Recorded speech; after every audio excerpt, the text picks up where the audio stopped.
following are the ways to how to prevent injury during pre-season, in-season, and post-season. Pre-participation physical exam.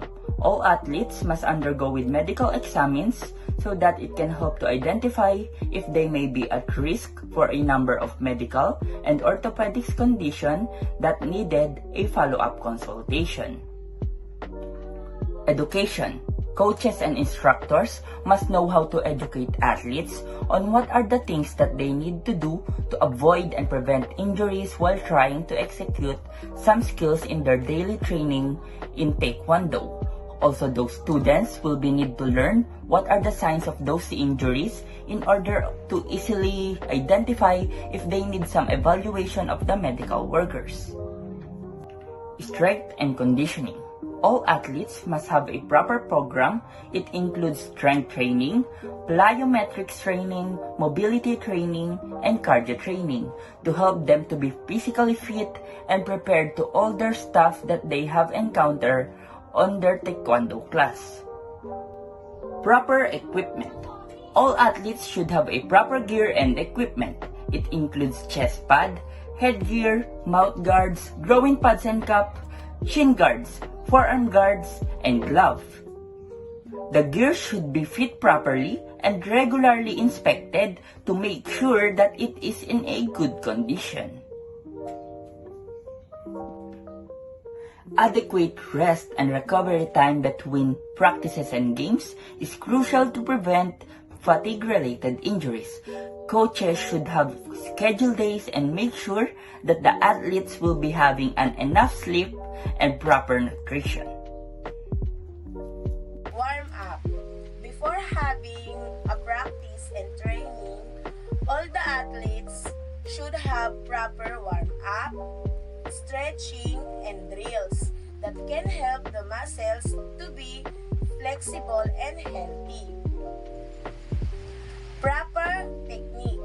Coaches and instructors should have proper assistance to the athletes so that they can guide and give some tips or advice to ensure the proper posture and prevent some injuries. Hydration. Each athlete should always have drinking water so that they can drink regularly during their practice and trainings to avoid minor problems such as cramps, dehydration, etc. Next, injury assessment and treatment.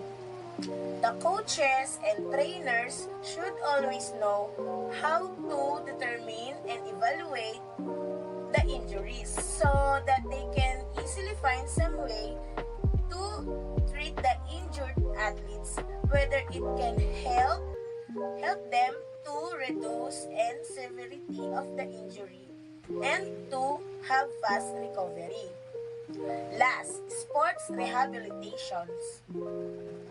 Athletes who are experiencing injuries should have received a consultation and rehabilitation, whether they will have a physical treatment with the use of exercises, movement, and therapeutic interventions that could help them to recover in a fastest way.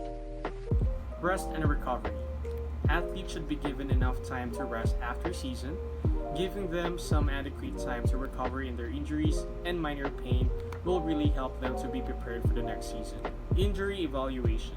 Athletes who still have injuries and not resolved during season should have a comprehensive evaluation to recognize what are the root causes of the injury and assess them in developing a treatment plan on how to have a fast recovery in this sad situation. Strength and conditioning. While the athletes are having a rest from their season, they should still continue their strength and conditioning in order to help them be physically fit and lessen the possibilities of future injury. Proper nutrition. While the athletes are having a rest from their season, they should still continue having a proper nutrition that could help them embrace a healthy and physically fit body wherein it promotes and lessens some injury problems that they may encounter in the future. Having plans and strategies on how to prevent injuries will help the trainers and athletes to work with each other in the most easiest way. Because the safeness and preventing the risk of injuries will help them to reach their limit and have a successful season.